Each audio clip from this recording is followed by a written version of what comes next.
পূজা মণ্ডপে সহযোগিতা করতেছে, টাকা দিচ্ছে, যে করতেছে, এটার জন্য করে আমরা খুবই গর্বিত। শামিল ভাই হলো গরিব দুঃখিনী সবাইকে দিচ্ছেন আর কি, চিনি গুড় শাড়ি, আবার কুরবানি সবাই মনে করে যে আবার কুরবানি দেয় 8টা 9টা করে খাসি বকরি গরু, যেটা হয় আপদে বিপদে দাঁড়ায় নেতা মানুষ সবার দিকে পাশে দাঁড়ায়।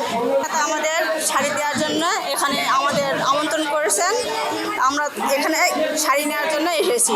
আইম নেতা অনেক ভালো, এরকম নেতা আমরা চাচ্ছি। বান্ডেল থাকলে প্রতি সেনমানিতে টাকা বাঁচবে। বিকাশ সেনমানি বান্ডেল কিনে জিতুন প্রতি লেনদেনে। আমাদের বিএনপির ভারপ্রাপ্ত চেয়ারম্যানের নির্দেশ, হিন্দু সম্প্রদায়ের পাশে দাঁড়াতে হবে সেই উদ্দেশ্য এবং লক্ষ্য নিয়ে আমি আজকে পাঁচই পৌরসভার প্রায় 1500 পরিবারের মাঝে শাড়ি, নারিকেল, চিনি, আমি তাদের অসহায় যারা দিনমজুর, এরকম পাঁচই পৌরসভার 9টি ওয়ার্ড থেকে বেছে আমার নেতাকর্মীদের বেছে নিয়ে তাদের 1500 পরিবারের মাঝে আজকে আমি পূজার উপহার সামগ্রী বিতরণ করেছি।